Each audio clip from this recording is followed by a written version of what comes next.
In this walkthrough, you'll learn to use the apply to each inside of Power Automate flows. The idea of apply to each is that it gives you the ability to loop through a table of data and then do the same action repetitively for each one. Let's build a quick example. To start, we'll navigate from the home page of Flow to the Create, and then we'll choose an Instant Cloud Flow.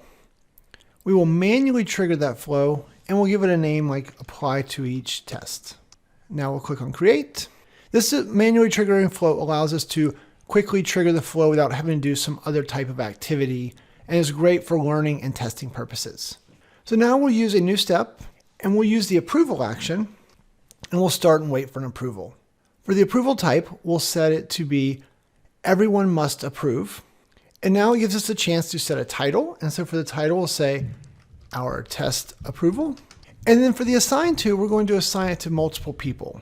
So we're going to assign it to Alex and then to Patty. Just like so. Now we have both of them available. And so now when we go and start and wait for our approval, we want to send a notification on whether or not they've approved it. So we'll add another new step, and then we'll search for notification, and we'll say send an email notification. This will send an email to you, the creator of the flow, with the output. And so for the subject, we'll say approval status. And then for the body down here, we want to do a couple things. First, we want to do what is the outcome? So the outcome was, and then we'll use dynamic content, and we can go over here and we'll search for outcome, and we'll see the outcome of the approval. So that way we can send the outcome. Did they approve or reject? Then now we're going to put our cursor right here, and we're going to say enter again, and we're also going to say the comments were. And so with the comments, each one of the two approvers, so in our case Alex and Patty, will be able to provide a comment. So we'll put the cursor right here, we'll go to dynamic content, and then we'll remove the outcome we searched for earlier, and we'll search for comment. And you see responses, comments added by the approver. In our case, we have multiple approvers. So when we add this is going to be a table of data. We're going to have a response from Alex and a response from Patty. When we add this, you're going to see that an apply to each loop automatically gets wrapped around send email notification. So let's click on it to see that happen. So there you go. It automatically did this. Now what will happen in an apply to each loop now is that for each response from the tables of responses, in this case, there will be two, right? One from Alex, one from Patty. For each response, it's going to do everything inside of this block.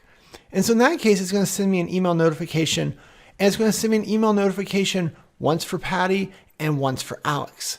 So let's test this out and see what happens. So we'll go up here, we'll say save, and then we'll go to test, and then we're going to manually trigger the test, manual and then test.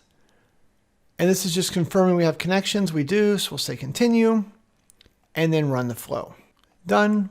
Okay, so now Alex and Patty are getting notifications, so I'll go ask them to approve our item. I'll be right back.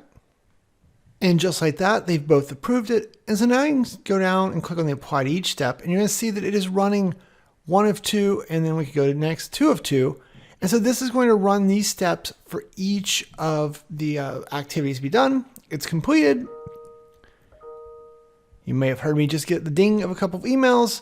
And so here you can see the outcome was approve, and the comments were looks good from Alex. So when Alex approved, this email got sent. And then if we go over here to the number 2, then we're going to see that I approve this test and Patty.